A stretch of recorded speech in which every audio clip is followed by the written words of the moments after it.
Hello students, let's see this question. The electrons would go to lower energy levels first and then go to higher energy levels according to which of the following? Aufbau principle, Pauli's exclusion rule या Pauli's exclusion principle कह लीजिए, Hund's rule of maximum multiplicity या Heisenberg uncertainty principle. ठीक है. सो इस question को answer करने से पहले इन सारे प्रिंसिपल्स को समझ लेते हैं जो ऑप्शंस में लिखे हैं ये क्या होते हैं. ठीक है. पहला है हमारा ऑफ-बाउ principal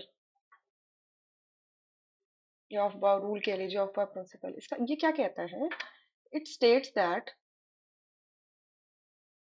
it state that in the ground state of the atom, in the ground state of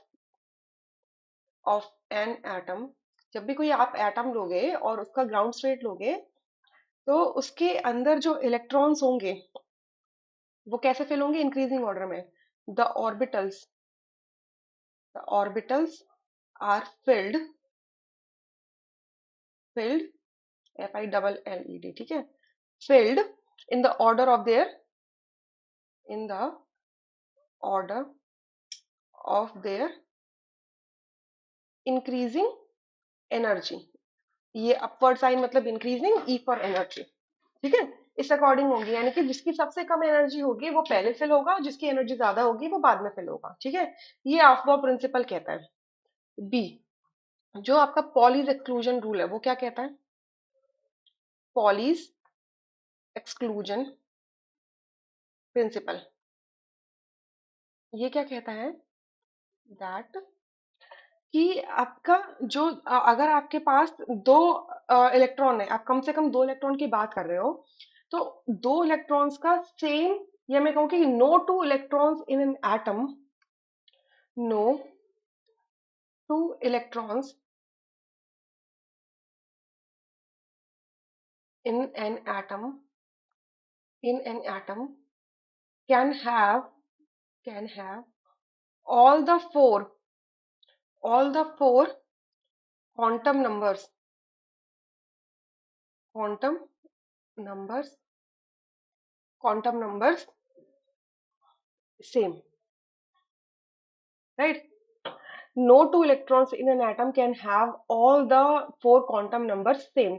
मतलब एक अगर आपने कोई भी दो इलेक्ट्रॉन ले लिए किसी भी एक एटम के अंदर, ठीक है, तो आप ये नहीं कह सकते कि उन दोनों इलेक्ट्रॉन्स के एग्जैक्टली सेम क्वांटम नंबर्स होंगे. क्वांटम नंबर्स क्या होते हैं आपके? N, l, m l and m s. ठीक है. ये चारों के चारों क्वांटम नंबर सेम नहीं हो सकते किसी भी दो इलेक्ट्रॉन के लिए. एटलीस्ट ये हो सकता है कि ये स्टार्टिंग के तीन सेम हो जाए. ठीक है. N l m l, but spin opposite होनी चाहिए. स्पिन कभी सेम नहीं हो सकती एक ऑर्बिटल के अंदर अगर आप कंसिडर करते हो. ठीक है. एक इलेक्ट्रॉन को. क्लियर? तो ये पॉलीज एक्सक्लूजन प्रिंसिपल कहता है. राइट. थर्ड हमारा क्या है? होन्स rule of maximum multiplicity.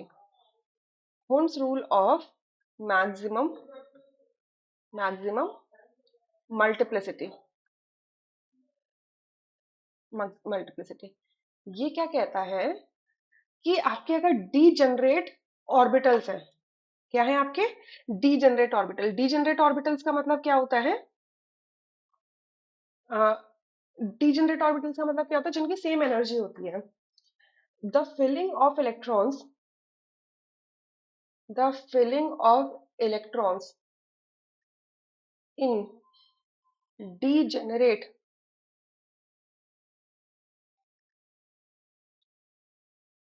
D generate orbitals, या मैं कहूँ कि degenerate subshells of orbitals. Subshells of orbitals. ये स्पेलिंग देख लीजिएगा. SUBSHELLS है. ठीक है. Subshells of orbitals. जैसे कि आपका ऑर्बिटल क्या हो गया? पी हो गया.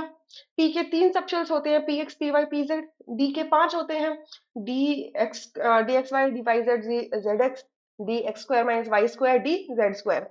एफ का सिंगल होता है. इसी तरीके से एफ के सेवन होते हैं.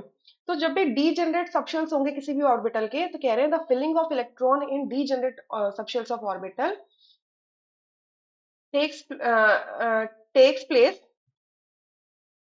singly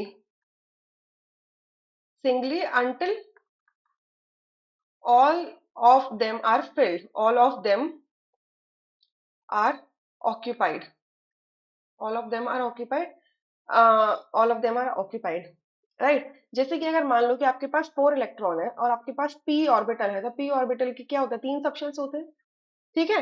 तो ये 4 इलेक्ट्रॉन्स कैसे फिल होंगे, आप ऐसे नहीं कर सकते, आप ना स्टार्टिंग से ऐसे नहीं कर सकते, ठीक है, आप ऐसे नहीं कर सकते, ये गलत है, ग्राउंड स्टेट के अंदर ये गलत है, ठीक है। क्यों, क्योंकि ना आपका ये p x p y p z तीनों की एनर्जी इक्वल है, तो आपने पी जेड के अंदर इलेक्ट्रॉन क्यों नहीं जान, इस वाले सबशेल के अंदर क्यों नहीं इलेक्ट्रॉन डाला, ठीक है।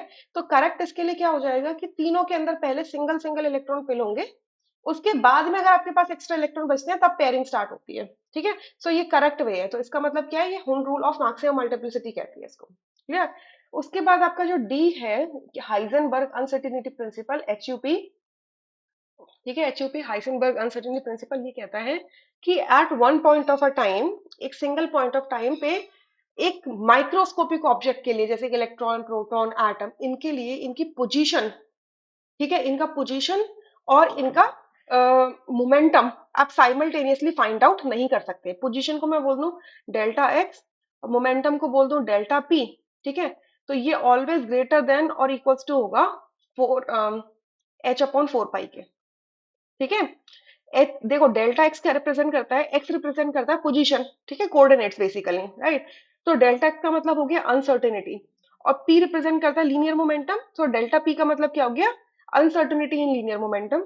एच हमारा प्लैंक्स कांस्टेंट है, ठीक है। तो ये हाइजेनबर्ग अनसर्टेनिटी प्रिंसिपल क्या कहता है कि अगर आपने कोई माइक्रोस्कोपिक ऑब्जेक्ट ले लिया, इलेक्ट्रॉन प्रोटॉन, ठीक है, जो माइक्रोस्कोपिक पार्टिकल्स है, तो इन पार्टिकल्स के लिए आप एक पॉइंट ऑफ टाइम पर उसकी पोजीशन और मोमेंटम एग्जैक्टली नहीं बता सकते, उसके अंदर कोई ना कोई अनसर्टेनिटी आएगी ही आएगी, ठीक है।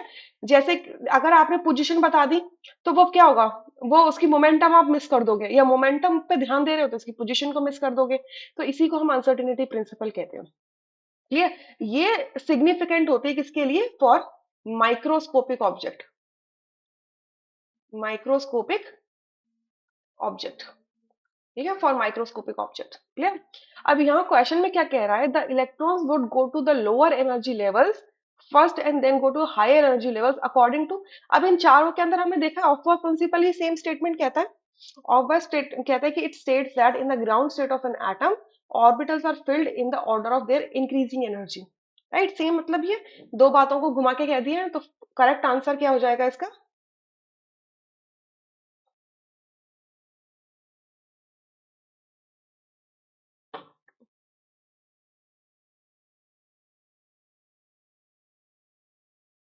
तो करेक्ट आंसर हो जाएगा फर्स्ट, ठीक है।